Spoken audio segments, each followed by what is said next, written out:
Hi friends, cervical pain series के third episode में आज हम डिस्कस करेंगे गर्दन की दबी नस के बारे में। क्या आपके गर्दन में दर्द होता है और यह दर्द शोल्डर से होता हुआ नीचे हाथों में जाता है? क्या जब भी आप सुबह सो करके उठते हैं तो आपकी गर्दन बिल्कुल जकड़ी हुई सी महसूस होती है और आप गर्दन को बिल्कुल भी मूव नहीं कर पाते हैं? क्या आपके हाथों में शून्यपन रहता है और उंगलियों में झंझनाहट सी महसूस होती है?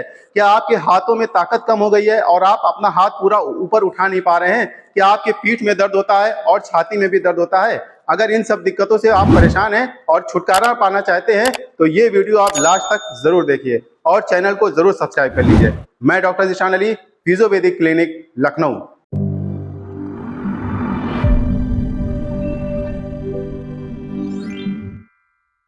तो सबसे पहले हम नेक की थोड़ी सी एनाटॉमी समझ लेते हैं। ये है हमारी स्पाइन। हमारी गर्दन में 7 हड्डियां होती हैं जो C1 से लेके C7 तक होती हैं। और जो आप ये व्हाइट कलर का देख रहे हैं जो 2 हड्डियों के बीच में है, इसको गद्दी कहते हैं। ये डिस्क होती है। और ये जो पीले कलर की आप देख रहे हैं ये नर्व होती है जो हाथों में सप्लाई देती है।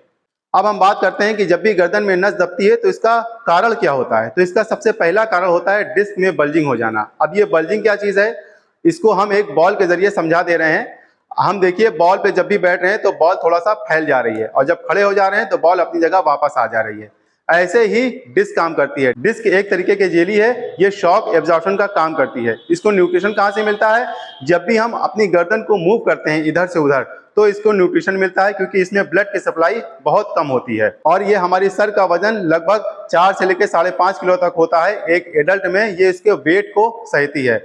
लेकिन जब हम गर्दन को थोड़ा सा झुका लेते हैं तो ग्रेविटी की वजह से हमारी सर का वजन बढ़ जाता है। इससे मांसपेशियों के ऊपर ज्यादा खिंचाव पड़ता है जिसकी वजह से डिस्क अपनी जगह से फैलती है। अगर हम 45 डिग्री गर्दन को झुकाते हैं तो हमारी जो है 4-5 गुना ज्यादा हमारी गर्दन के ऊपर असर पड़ता है, डिस्क के ऊपर असर पड़ता है। लेकिन अगर हम 60 डिग्री घुमा लेते हैं तो और ज्यादा असर पड़ता है। जो लोग मोबाइल चलाते हैं जिसकी वजह से उनकी डिस्क जो है ज्यादा फैलने लगती है। तो यही कारण होता है डिस्क में बल्जिंग होने के, इसी वजह से नस दबती है। इसका दूसरा कारण होता है जब 2 हड्डियों के बीच में डीजनरेशन शुरू हो जाता है, यानी कि टूटने फूटने और रगड़ खाने की प्रक्रिया स्टार्ट हो जाती है। ये उम्र बढ़ने के साथ हो जाता है या कभी कभी न्यूट्रिशन की वजह से और कैल्शियम की कमी की वजह से भी ये देखा जाता है, तब नस दबने लगती है। इसका तीसरा कारण होता है जब 2 हड्डियों के बीच में गैपिंग कम हो जाती है, इसकी वजह से भी नस दबने लगती है। या कार एक्सीडेंट में या जो लोग स्पोर्ट्स एक्टिविटी में ज्यादा इन्वॉल्व होते हैं या बाइक से गिर जाते हैं तो हड्डियां आगे की तरफ खिसक जाती हैं, इसकी वजह से भी नस दबने के चांसेस हो जाते हैं। या कोई इन्फेक्शन की वजह से या स्पाइन में कोई फ्रैक्चर हो गया हो, इसकी वजह से भी नस दबने लगती है। कारणों के जानने के बाद चलिए अब हम आपको एक्सरसाइज बताते हैं। एक्सरसाइज करने से पहले आप अपने गर्दन की हीटिंग पैड से, जेल पैड से, जो भी आपके पास अवेलेबल है आप उससे सिकाई कर लीजिए। अगर आप यहाँ पे मॉइस्ट हीट लेते हैं यानी कि गर्म पानी से सिकाई करते हैं तो ये बहुत ज्यादा फायदेमंद होती है। अब गर्म पानी से आपको सिकाई कैसे करना है, इसके लिए आप एक टब में पानी ले लीजिए, उसमें सेंधा नमक या फिटकरी डाल लीजिए और उसमें एक टॉवेल डिप करके उसको आप अपनी गर्दन पे रखिए। जैसे आपके इस साइड दर्द है तो आप यहाँ पे सिकाई करिए। इससे यहाँ की जो मांसपेशियां जो ज्यादा टाइट हो जाती हैं वो लूज हो जाएंगी और आपको एक्सरसाइज करने में आसानी होगी। सिकाई को करने के बाद चलिए अब हम आपको एक ट्रैक्शन की टेक्निक बताते हैं जिससे जो गैप कम हो गया है या जो नस दब रही है तो ये जब आप करेंगे तो नस दबने के चांसेस बहुत ज्यादा कम हो जाएंगे। तो आप इस तरीके से एक टॉवेल ले लीजिए और अपनी गर्दन के पीछे इस तरीके से ऐसे फंसा लीजिए और गर्दन को बिल्कुल ढीला टॉवेल के ऊपर रख दीजिए और अपनी हाथों से टॉवेल को ऊपर की तरफ ऐसे खींचिए। तो जब आप खींचेंगे तो गर्दन में एक ट्रैक्शन लगेगा, एक खिंचाव होगा। आपको हम साइड से भी बता दे रहे हैं। इस तरीके से आप इस तरीके से ऐसे बैठ जाइए और फिर ऐसे खींचिए इसको। यहाँ पे आप रोकिए, 1 2 3 4 5, फिर छोड़िए, फिर इसको खींचिए। ये जब आप करेंगे तो आपकी गर्दन की जो नस दब रही है उसके बहुत कम चांसेस हो जाएंगे दबने के और जो पेन रेडिएट कर रहा है, जो हाथों में दर्द झंझनाहट हो रही है वो भी बहुत ज्यादा कम हो जाएगा। ये प्रक्रिया आप जो है कम से कम दिन में 2 बार करिए और 10 से 15 रिपीटेशन करिए। ट्रैक्शन की टेक्निक बताने के बाद चलिए अब हम आपको एक्सरसाइज बताते हैं। तो सबसे पहले हम एक्सरसाइज करेंगे स्ट्रेचिंग एक्सरसाइज। उसके लिए आप अपनी गर्दन को इस तरीके से ऐसे घुमाइए और फिर थोड़ा सा पुश कर दीजिए इस तरफ। तो देखिए आपको यहाँ पे कितना अच्छा स्ट्रेच फील हो रहा है। यहाँ पे आप रोकिए, 1 2 3 4 5, फिर आपको बाईं तरफ इस तरफ ऐसे करना है। यहाँ पे भी आपको 1 से 5 तक रोकना है, फिर आप छोड़ दीजिएगा। इस एक्सरसाइज को करने से यहाँ पे जो गर्दन की जो ट्रेपेजियस मसल्स है और स्टर्नोक्लाइडोमास्टाइड जो मसल्स होती है जो टाइट बहुत ज्यादा हो जाती है। जब नस दबने लगती है तो ये एरिया जो है बहुत ज्यादा टाइट हो जाता है। तो जब आप ये स्ट्रेचिंग एक्सरसाइज करेंगे तो ये लूज हो जाएगी, तो आपको बहुत ज्यादा आराम मिलेगा। ये एक्सरसाइज आप दिन में 2 बार करिए और 10 से 15 रिपीटेशन कर सकते हैं। दूसरी एक्सरसाइज में भी हम स्ट्रेचिंग एक्सरसाइज करेंगे। उसके लिए हम अपने हाथों को इस तरीके से ऐसे सर के ऊपर ऐसे रख लेंगे और धीरे से इसको नीचे लाएंगे इस तरीके से। तो देखिए कितना अच्छा जो है स्ट्रेच यहाँ पे फील हो रहा है। यहाँ पे आपको रोकना है 1 2 3 4 5, फिर छोड़िए, फिर आपको दूसरी तरफ इस तरीके से आपको करना है। तो जब ये आपके दोनों मसल्स जो है वो स्ट्रेच हो जाएंगी तो आपको बहुत अच्छा रिलैक्सेशन फील होगा। ये एक्सरसाइज आप 10 से 15 बार करिए और दिन में आप 2 बार कर सकते हैं।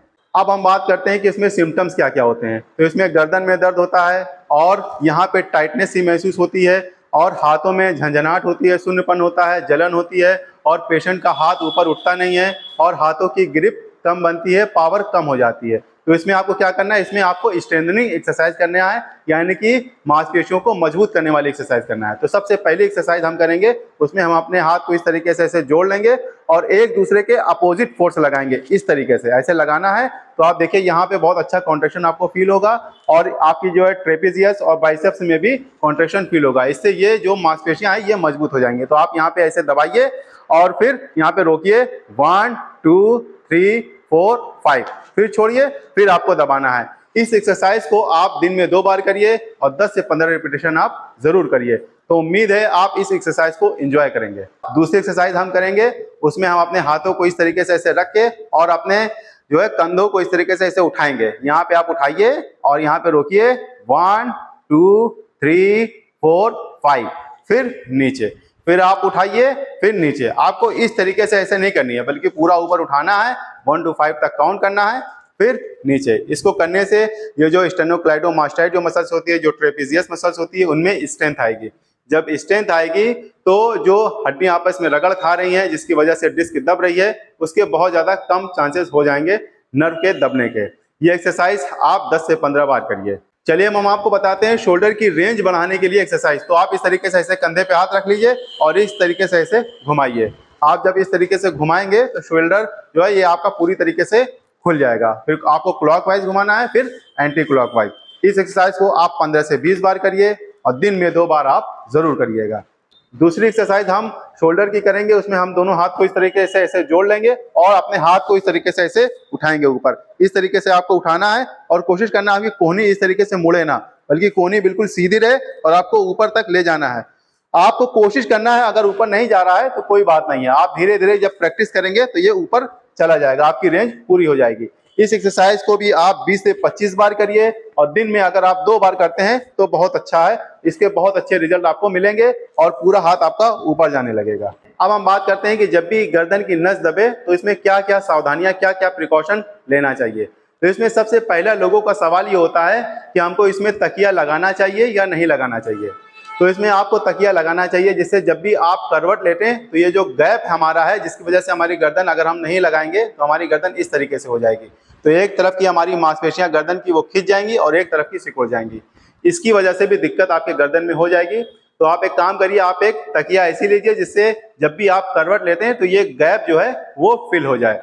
और जब भी आप लेट के उठिए तो आप पहले करवट होइए तब उठिए, जिससे आपकी गर्दन में स्ट्रेन कम पड़े और आपकी पीठ में और कमर में स्ट्रेन कम से कम पड़े। और अपने हाथों को सर के नीचे बिल्कुल भी ना रखिए इस तरीके से। इससे क्या होगा कि हमारी जो गर्दन है उसके ऊपर भी स्ट्रेन पड़ता है और ये जो हाथ है इसके ऊपर भी प्रेशर पड़ता है। तो आप इस तरीके से हाथ रख के बिल्कुल भी ना सोइए और आपको आगे झुक के कोई काम नहीं करना है। अगर आपके गर्दन की नस दब रही है तो आप इस चीज को बिल्कुल भी अवॉइड करिए और कंप्यूटर को अपनी आंख के बिल्कुल सामने रखिए और जो भी हमने एक्सरसाइज बताई है, स्ट्रेचिंग, स्ट्रेंथनिंग और जो ट्रैक्शन की टेक्निक बताई है, उसको आप 2 से 3 बार करिए। और आप हेल्दी डाइट लीजिए, कैल्शियम रिच डाइट लीजिए, तभी आप इन सब चीजों से बच सकते हैं। लाइफ स्टाइल मॉडिफिकेशन के जरिए ही आप अपनी गर्दन के दर्द से छुटकारा पा सकते हैं। ना इसकी कोई दवा है, ना ही इसका कोई इलाज है, केवल आप एक्सरसाइज के जरिए और प्रिकॉशन के जरिए ही आप इससे छुटकारा पा सकते हैं।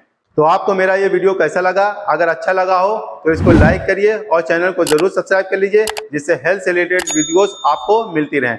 अगर आप हमसे कुछ पूछना चाहते हैं या इस वीडियो में आपको कुछ पसंद आया हो तो कमेंट बॉक्स में लिखिए या व्हाट्सएप करके भी आप हमसे पूछ सकते हैं। अगर आप ये जानना चाहते हैं कि आपको सर्वाइकल कॉलर कब लगाना चाहिए, कितनी देर लगाना चाहिए, इसके क्या फायदे हैं, क्या नुकसान है, तो ये वाली वीडियो आप जरूर जाकर देखिएगा। Thank you very much.